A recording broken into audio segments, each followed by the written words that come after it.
नमस्कार, जोहार, स्वागत है आपका डिजिटल झारखंडी समाचार में। तो चलिए झारखंड के आज की बड़े और मुख्य खबरों पर बात करते हैं, पर उससे पहले आपसे एक छोटी सी अनुरोध है, कृपया वीडियो को एक प्यारा सा लाइक अवश्य कर दीजिएगा, क्योंकि आपका एक लाइक करना ही हमारी मेहनत का फल होता है। तो चलिए शुरुआत करते हैं आज की पहली और बड़ी खबर से। मैया सम्मान योजना पर हेमंत सोरेन का बड़ा फैसला, मार्च तक बिना आधार लिंक मिलेगा पैसा। मुख्यमंत्री मैया सम्मान योजना में बैंक खाता आधार से लिंक नहीं होने के बावजूद 31 मार्च तक लाभुक महिलाओं को मिलती रहेगी राशि। इस योजना की वैसी महिला लाभुक जिनका बैंक खाता आधार से लिंक नहीं है, उन्हें यह काम 31 मार्च तक पूरा कर लेना है।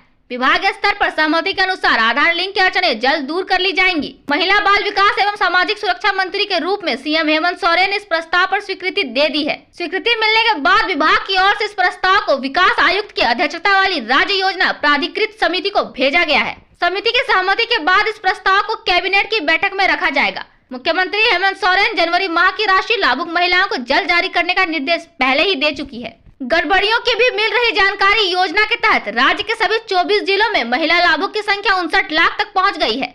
दूसरी तरफ बोकारो, पलामू, हजारीबाग सहित कई जिलों में योजना की गड़बड़ी और एक से अधिक आवेदन देने की बात सामने आई है। इसे देखते हुए निदेशालय के निर्देश पर सभी जिलों के उपायुक्तों को लाभुक के सत्यापन करने का निर्देश दिया गया है। फर्जी तरीके से लाभ लेने वाले आवेदकों के खिलाफ FIR करने और सूद सहित राशि लेने का भी निर्देश दिया गया है। चुनाव के बाद दिसंबर माह में आयोजित छठी विधानसभा सत्र में राज्य सरकार ने अनुपूरक बजट पेश किया था। उसके बाद 27 दिसंबर को विभाग ने सभी जिलों को कुल 5,225 करोड़ रुपए की राशि आवंटित भी कर दी। 14 अक्टूबर 2024 को विभाग ने एक संकल्प भी जारी किया था, जिसमें दिसंबर 2024 से मार्च 2025 तक के लिए 5900 करोड़ खर्च किए जाने का अनुमान लगाया गया था। तभी अधिक राशि गिरिडीह जिले के लिए राशि का आवंटन किया गया था।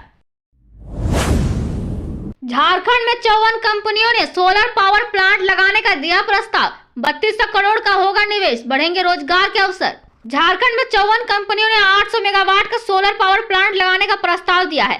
1 मेगावाट के सोलर पावर प्लांट लगाने में 4 करोड़ की लागत आती है, यानी 800 मेगावाट की क्षमता स्थापित करने में इन कंपनियों द्वारा करीब 3200 करोड़ का निवेश किया जाएगा। बताया गया कि यदि सभी 54 कंपनियों के प्लांट लग जाएं, तो करीब 3000 लोगों को प्रत्यक्ष रूप से रोजगार के अवसर भी मिलेंगे। जेरेडा द्वारा पिछले दिनों जारी निविदा में कंपनियों से अभिव्यक्ति मांगी गई थी। इसमें 54 कंपनियों ने न्यूनतम 1 मेगावाट से लेकर 250 मेगावाट क्षमता के प्लांट लगाने का प्रस्ताव दिया है। प्रमुख रूप से आयरन ट्रायंगल ने 250 मेगावाट का, जबकि नलैंड पावर ने 100 मेगावाट का पावर प्लांट लगाने का प्रस्ताव दिया है। कंपनियों द्वारा अब तक पावर प्लांट लगाने के लिए स्थल चिन्हित नहीं किया गया है। बता दें कि इनलैंड पावर का रामगढ़ के गोला में पहले से ही 60 मेगावाट का कोयला आधारित पावर प्लांट है।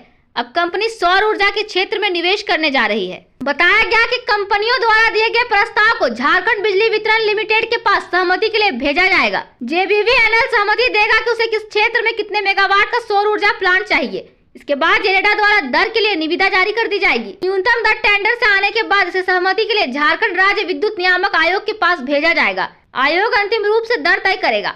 आयोग द्वारा निर्धारित दर पर JBVNL ऊर्जा प्लांट कंपनियों से पावर परचेज एग्रीमेंट करेगा।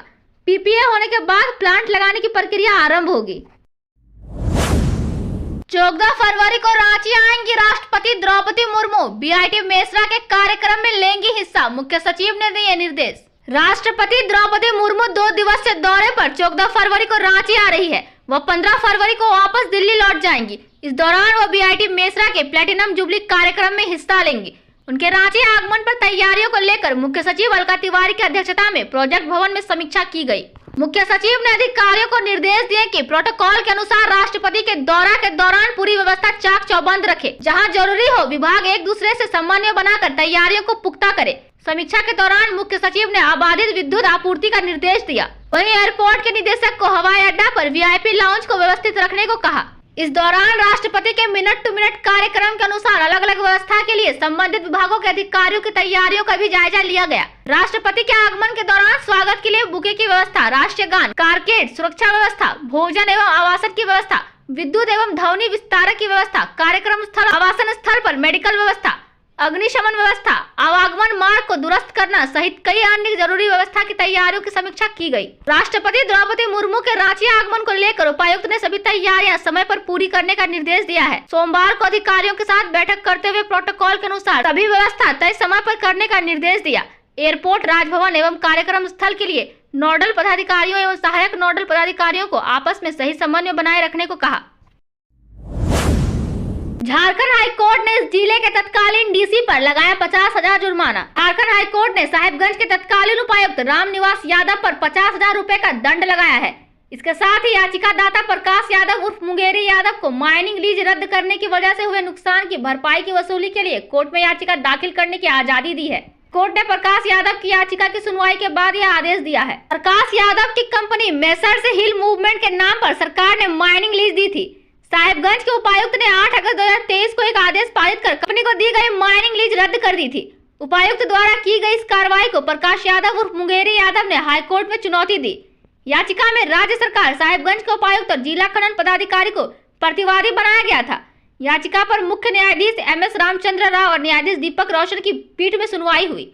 याचिकादाता की ओर से यह कहा गया था कि माइनर मिनरल कंसेशन रूल में उपायुक्त को माइनिंग लीज रद्द करने का अधिकार नहीं है। उपायुक्त ने लीज रद्द करने के दौरान याचिकादाता का पक्ष नहीं सुना, कभी कारण बताओ नोटिस नहीं जारी किया गया। हालांकि लीज रद्द करने से संबंधित आदेश के साथ जनवरी 2022 और फरवरी 2022 में जारी किए गए नोटिस की कॉपी भेजी गई। साथ ही यह भी कहा गया कि प्रकाश यादव की ओर से कारण बताओ नोटिस का जवाब नहीं दिया गया। मामले की सुनवाई के दौरान न्यायालय ने प्रतिवादियों को शपथ पत्र दायर कर अपना पक्ष पेश करने का निर्देश दिया। हालांकि प्रतिवादी की ओर से शपथ पत्र दायर नहीं किया गया। 30 जनवरी 2025 को मामले की सुनवाई के दौरान न्यायालय ने पाया कि बार-बार समय दिए जाने के बावजूद शपथ पत्र दायर नहीं किया गया। इसके बाद न्यायालय ने शपथ पत्र दायर करने के लिए एक और सप्ताह का समय दिया। हालांकि प्रतिवादियों की ओर से न्यायालय द्वारा उठाए गए बिंदुओं के आलोक में शपथ पत्र दायर नहीं किया। यह कहा गया कि याचिकाकर्ता को अपील में जाने का प्रावधान है, वह उपायुक्त के आदेश के खिलाफ अपील में जा सकता है। बर्ड फ्लू को लेकर झारखंड में स्वास्थ्य विभाग का अलर्ट, इंसानों के साथ पशु पक्षियों की भी होगी निगरानी। बिरसा कृषि विश्वविद्यालय के वेटरनरी कॉलेज स्थित पोल्ट्री फार्म में बर्ड फ्लू फैलने के बाद स्वास्थ्य विभाग की ओर से अलर्ट जारी किया गया है। राष्ट्रीय स्वास्थ्य मिशन झारखंड के मिशन निदेशक अबू इमरान की ओर से सभी सिविल सर्जन को पत्र भेजकर जरूरी एहतियात बरतने का निर्देश दिया गया है। इसके लिए जिला स्तर पर रैपिड रिस्पांस टीम का गठन किया गया है। टीम तय गाइडलाइन के अनुसार इंसानी मामलों में बीमारी की पुष्टि होने पर उच्च जोखिम वाले समूहों को जरूरी दवाइयों के साथ उपचार उपलब्ध करेगी। चेताया गया है कि संक्रमित पक्षियों, मुर्गियों, गिनी फाउल के संपर्क में आने वाली किसी भी व्यक्ति को यह रोग हो सकता है। निर्देशों में इस बीमारी को अत्यधिक संक्रामक वायरल रोग बताते हुए एपिक सेंटर के 10 किलोमीटर की परिधि में पाए जाने वाले पक्षियों की निगरानी के निर्देश दिए गए हैं। हाई रिस्क वाले इन्फ्लुएंजा मरीजों को लक्षण के उभरने के बाद 10 दिनों के लिए इंसानी आबादी और मोहल्ले से दूर एक अलग स्थान पर निगरानी के साथ अलग रखने के निर्देश दिए गए हैं। यदि इस तरह के केस या लक्षण किसी में पाए जाते हैं तो क्लिनिकल सैंपल लेने को कहा गया है। प्रभावित इलाकों में स्वास्थ्य कर्मियों द्वारा मामलों की सक्रिय निगरानी करने को कहा है। राजधानी के बिरसा कृषि विश्वविद्यालय के वेटरनरी कॉलेज स्थित पोल्ट्री फार्म में एवियन इन्फ्लुएंजा फैल गया है। इससे यहाँ 150 मुर्गियां और लगभग दर्जन भर बटेर की मौत हो गई थी।